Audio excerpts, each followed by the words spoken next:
Immersion. Un reportage de Radio Présence. Mais comment faire pour être heureux ?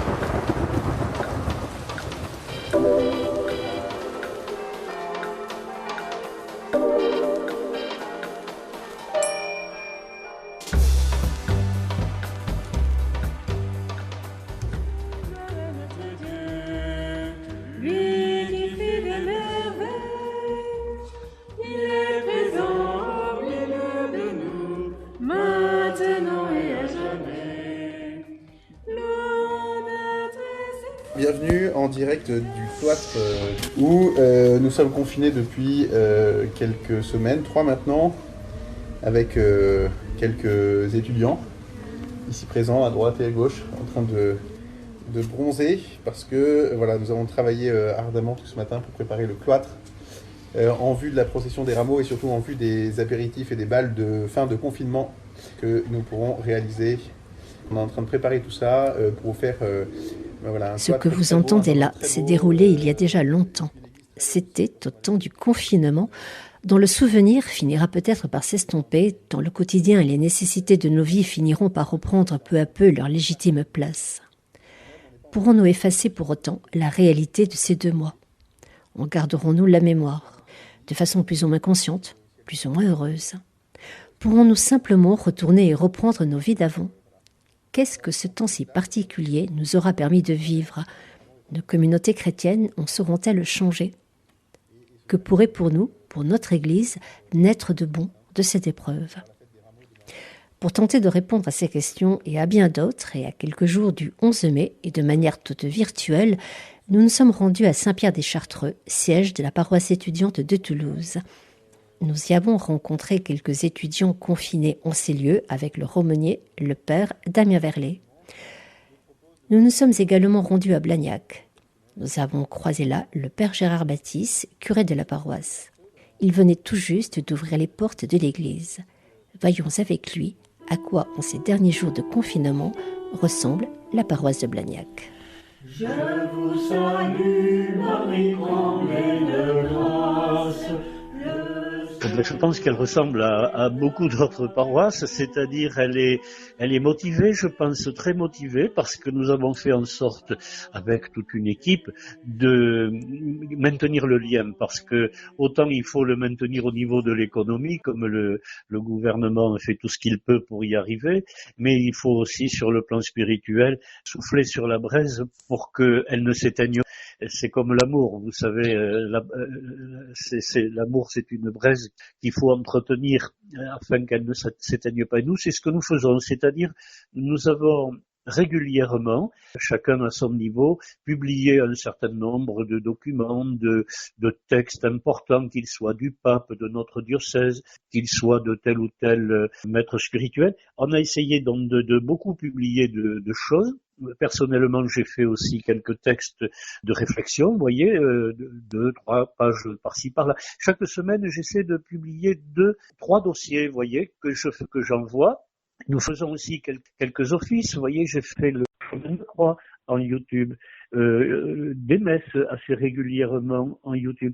Dans la paroisse, je crois qu'elles ne font pas comme neige au soleil, elle est en attente tendue, parce qu'il lui tarde bien sûr de pouvoir partager les sacrements en communauté. Et je sens un manque, je sens un appétit. Mais à la fois, je crois que c'est une période qui sera très bénéfique, parce que des fois, on ne se rend pas compte, mais au niveau sacramentel, on peut devenir plus consommateur qu'acteur. Et quand il y en a trop, à la limite, de propositions, peut-être on dévitalise le sacrement de l'intérieur, voyez. Tandis que là, on en aura retrouvé l'appétit, le désir. Et ça, je crois que ça sera une période très importante. Vous voyez, dernièrement, je faisais un petit mot à mes paroissiens, là, en leur expliquant les chrétiens des catacombes, les chrétiens pendant l'Empire soviétique, même encore en Syrie ou ailleurs.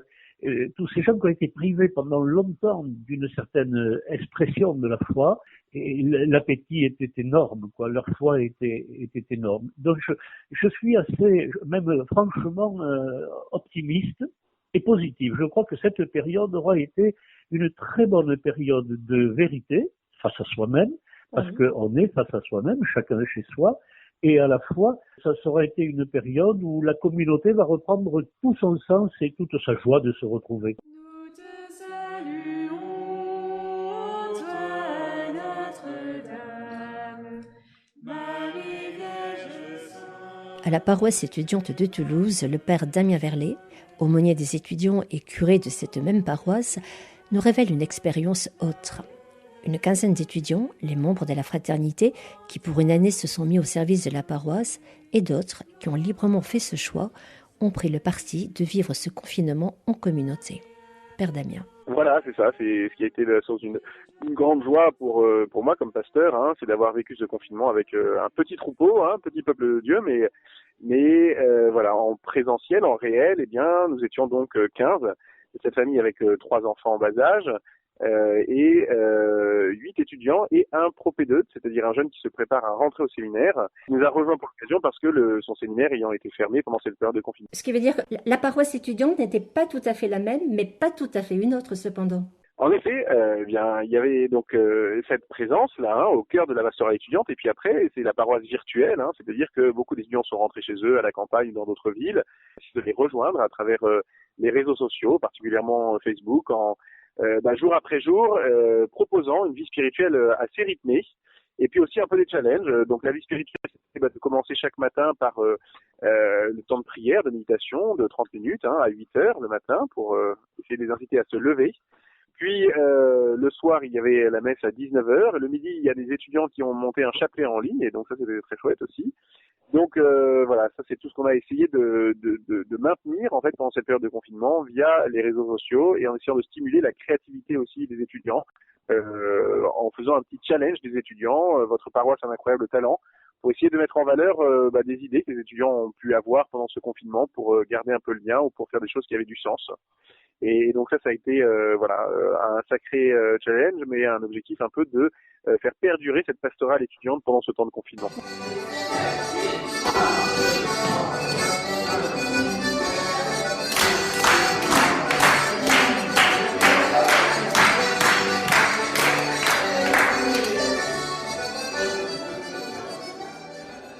Pour maintenir les liens avec ses membres et avec d'autres, pour maintenir une vie spirituelle, la paroisse étudiante a beaucoup communiqué sur les réseaux sociaux. Elle a largement posté messes, louanges, chapelets, enseignements, mais pas que. Avec les aumôniers, parce que je travaille pas tout seul sur la pastorale étudiante, on s'est rendu compte au bout de quelques temps que ce qu'on communiquait sur les réseaux sociaux, c'était essentiellement de la méditation, de la prière, de la vie spirituelle en fait, et qu'au bout d'un moment, on voulait montrer aussi la vie concrète et en quoi la foi éclaire le confinement dans ses aspects très matériels et concrets. Et c'est pour ça qu'on a essayé de stimuler beaucoup des activités que les étudiants pouvaient faire. Et même à travers nous, en vie de frat, on s'est mis un petit peu aux danses traditionnelles, et on a essayé de développer aussi un sens de la fête pour ce temps de confinement, et pour pouvoir proposer sur les réseaux sociaux que les étudiants apprennent des danses traditionnelles, de manière à ce qu'à la fin du confinement, on puisse faire un grand bal traditionnel. Donc ça c'est prévu pour le 11 au soir peut-être ? On espère.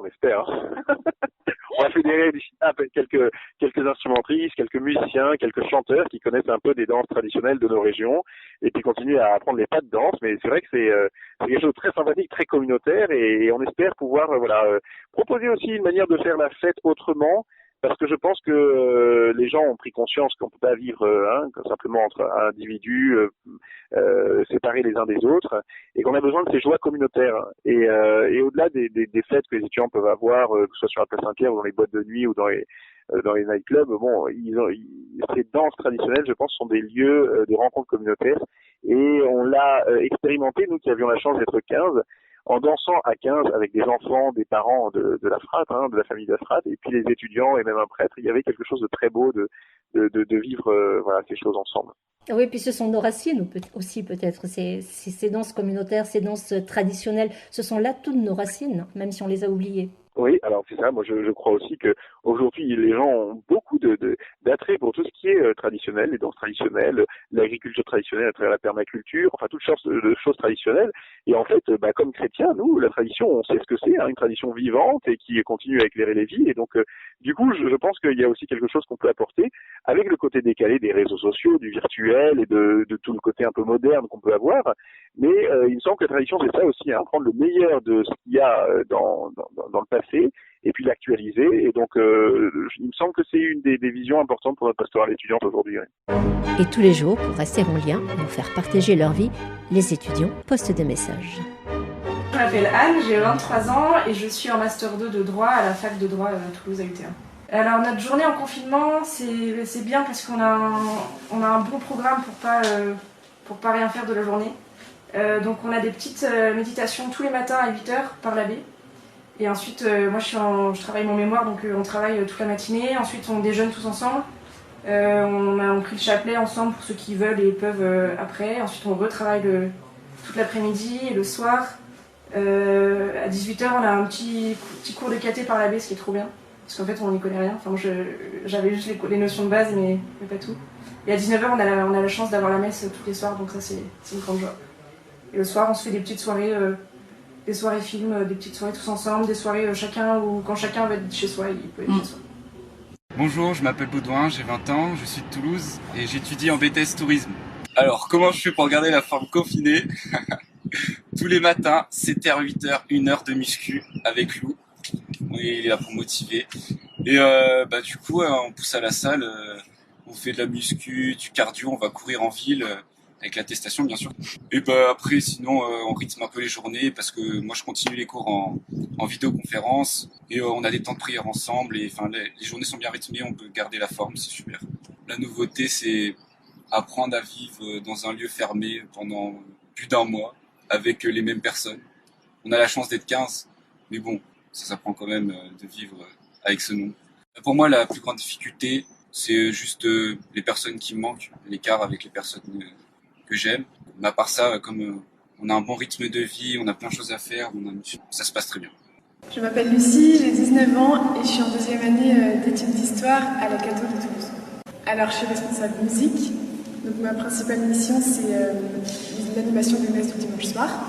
Donc je dois trouver des groupes ou des personnes pour chanter et animer la messe. Et aussi l'animation de tous les événements de la paroisse comme Exode 31, mais aussi maintenant la procession à la dorade, la messe de rentrée. Voilà. Et il faut aussi pouvoir animer la messe quand il n'y a personne, ce qui arrive.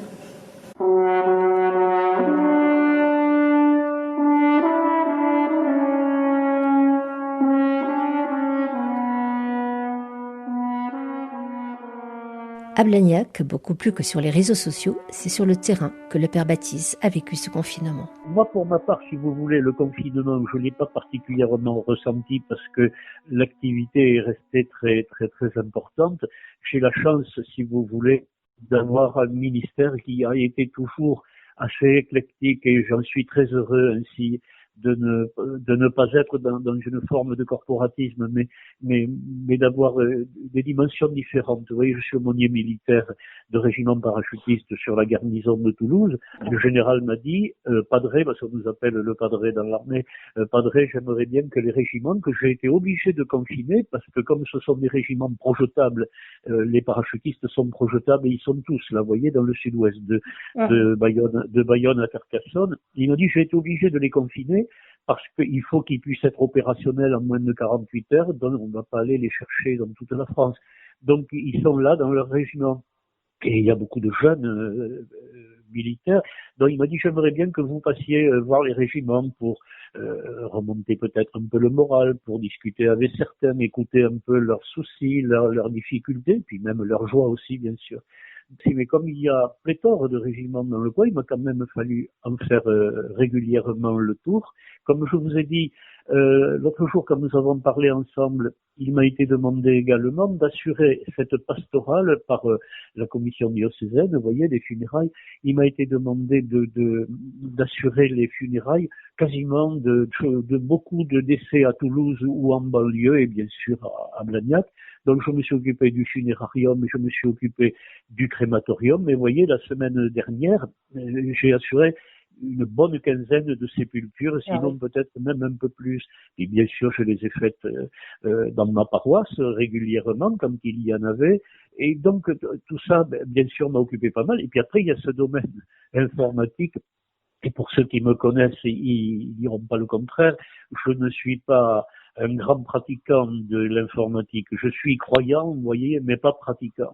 Donc, pour faire passer l'info autour de moi, je me suis bien sûr appuyé sur quelques jeunes ingénieurs je leur préparais les dossiers, ils les faisaient suivre en les envoyant à tout notre réseau.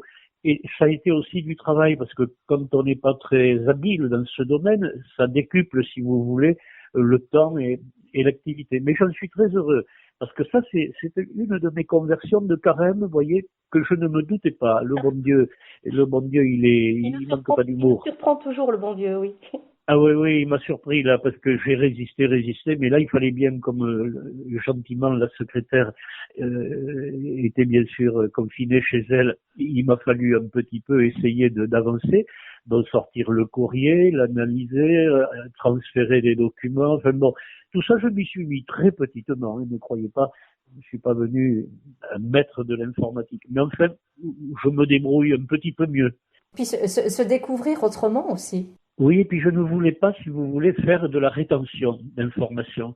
Parce que moi, ici, au presbytère, je reçois un certain nombre de documents importants qui viennent du diocèse ou d'ailleurs. Et je trouve, moi j'ai une conception de la pastorale très collégiale. C'est-à-dire, je ne me sens pas le propriétaire de mon ministère, au contraire.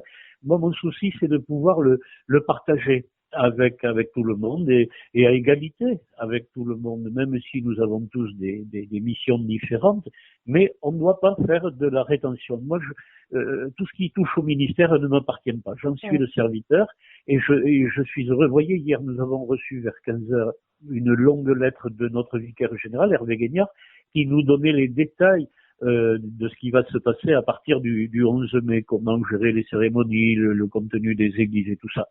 2 heures plus tard, j'avais monté un petit dossier que j'avais un peu reconstitué à ma façon. Je l'ai porté chez la personne qui m'aide et dès le soir même, tout le monde avait ce document pour que, vous voyez, il n'y ait pas d'ignorance au niveau de certaines choses, mais qu'on partage tous la responsabilité. Oui, vraiment une vie fraternelle. C'est ça, nous sommes une communauté. Et il faut, tous les, comment dire, c'est comme dans un puzzle finalement, tous les membres sont importants et même parfois, c'est pas ceux qui aux yeux, comme ça semblerait les plus brillants, qui sont les plus importants, au contraire. Je crois que, si le petit élément au milieu du puzzle vient à manquer, celui qu'on regarderait un peu avec mépris, eh bien, il manquera quelque chose au puzzle et il ne sera pas complet, quoi, ni harmonieux.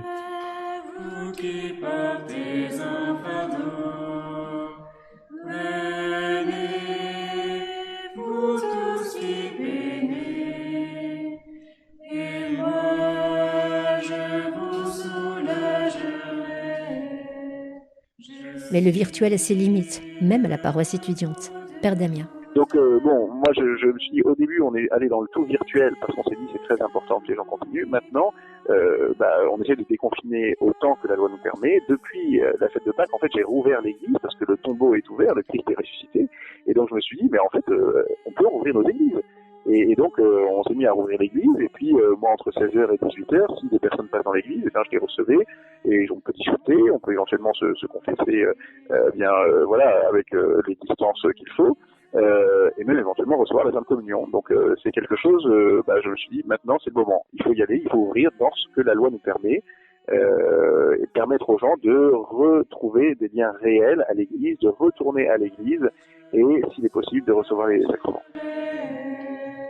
Je suis le repos de vos âmes. Et du côté de Blagnac, Père Gérard. Elle est restée ouverte depuis le 17 mars. Je ne l'ai jamais fermée. Il n'y vient pas foule en même temps, donc je n'étais pas inquiet.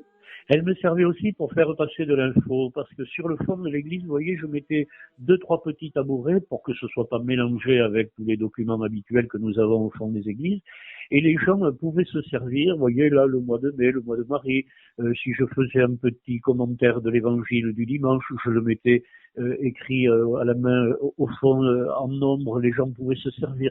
L'église est toujours restée ouverte pour que ceux qui en avaient le besoin puissent venir. Bien sûr, j'ai fait ce que l'on m'a demandé. Nous n'avons rien célébré, bien sûr, en public. On a fait très attention, mais elle est toujours restée ouverte. Comme pour les sépultures, quand j'ai été sollicité, nous avons célébré les sépultures, bien sûr, dans l'église. J'ai même, une fois ou l'autre, donné le sacrement des malades à telle ou telle personne, comme me disait en toute fin de vie, effectivement, des fois même, certaines sont parties dans la nuit et qui tenaient énormément au sacrement. J'ai fait attention en allant auprès d'eux, de ne pas faire prendre de risque à qui que ce soit et d'en prendre le moins possible. Mais par contre, il faut mourir de quelque chose. De toute manière, on mourra un jour. Je n'ai à aucun moment été terrorisé par ce genre de choses. Vous savez, je suis resté 23 ans à l'aumônerie de la prison Saint-Michel. Là, depuis 17 ans, je suis militaire. J'ai été 10 ans à l'état-major de la gendarmerie et depuis 8 ans, je suis aumônier parachutiste. On en a vu des choses dans la vie. Je suis pas très impressionnable. Je sais que le matin, quand je me lève, c'est la seule chose que j'essaye de me dire en posant les pieds au sol. Et je le fais depuis 41 ans que je suis prêtre. Et si c'était le dernier jour? Et j'aime attaquer chaque jour comme si j'attaquais le dernier. Parce que le secret du bonheur, je crois que c'est de donner sa vie pour les autres. Parce que dans une vie, ce qui n'est pas donné est à jamais perdu. Donc ce qui m'importe, c'est de ne jamais remettre à demain, si vous voulez, l'amour que je peux donner dès aujourd'hui. Bien sûr, je suis pas meilleur que les autres et je n'en donne pas plus que les autres, mais j'essaye à défaut d'être le meilleur chrétien de la paroisse, j'essaye de ne pas être le pire, vous voyez. Sous ton voile de tendresse, nous nous réfugions. Prends-nous dans ton cœur de mère où nous revivrons. Marie, mère du Sauveur, nous te bénissons. On dit communément que la vie ne sera plus jamais comme avant. Dans tous les médias, on entend parler de la vie d'après. Et pour le père Damien? Eh bien, moi j'espère en tout cas que pour toutes les personnes qui seront joints un peu aux activités de la paroisse, Dieu sera au centre de leur vie.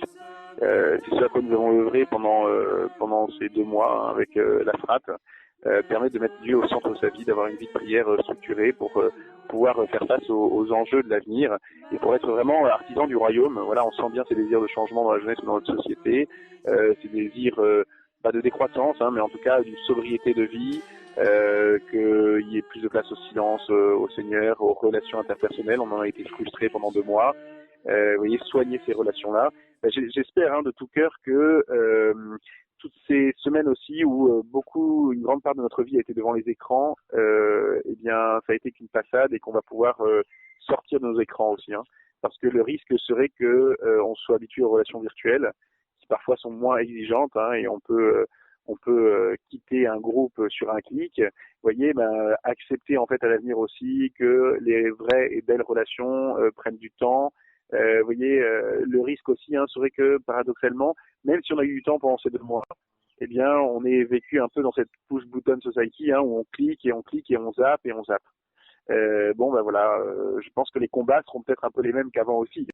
Et donc, vous nous donnez rendez-vous donc à la fin de ce confinement, de façon non virtuelle cette fois-ci. Je ne sais pas ce que vous avez imaginé. En fait, l'église, la Trium seront ouvertes tous les jours. On va essayer, si c'est possible, de célébrer le maximum de messes toutes les heures le dimanche, avec différents prêtres pour que y ait des messes en petits groupes.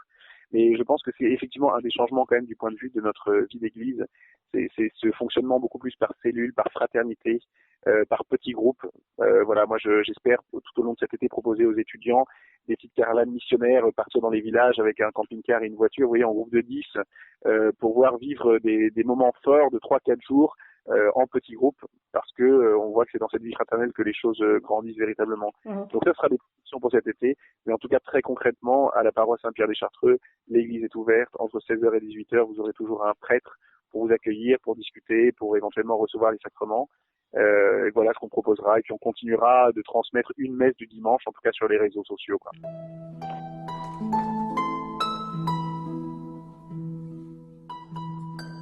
Hors micro, le père Gérard Baptiste, qui, et je le cite, aime les gens qu'ils croient au ciel ou qu'ils n'y croient pas, pourvu qu'il n'ait pas le souci de leur ego, m'a longuement parlé de sa conception de son ministère de prêtre. Lui qui, en 41 années de sacerdoce, s'est trouvé confronté à tant de drames et de douleurs, garde à tout jamais l'espérance.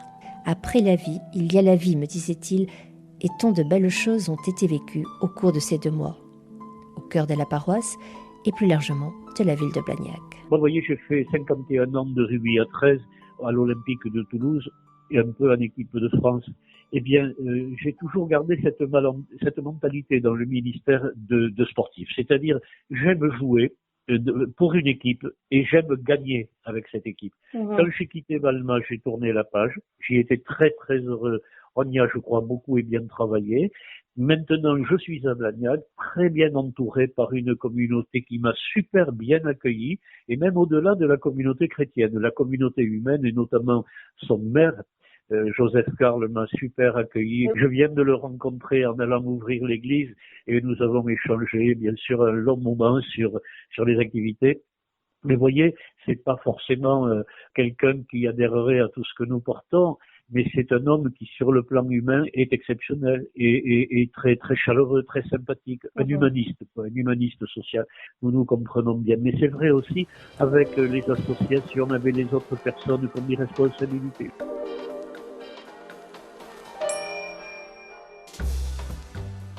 Et le mot de la fin revient à Édouard, le papa de la frate. Le mot de la fin, je pense que ce confinement va porter du fruit, on ne sait pas encore quel fruit.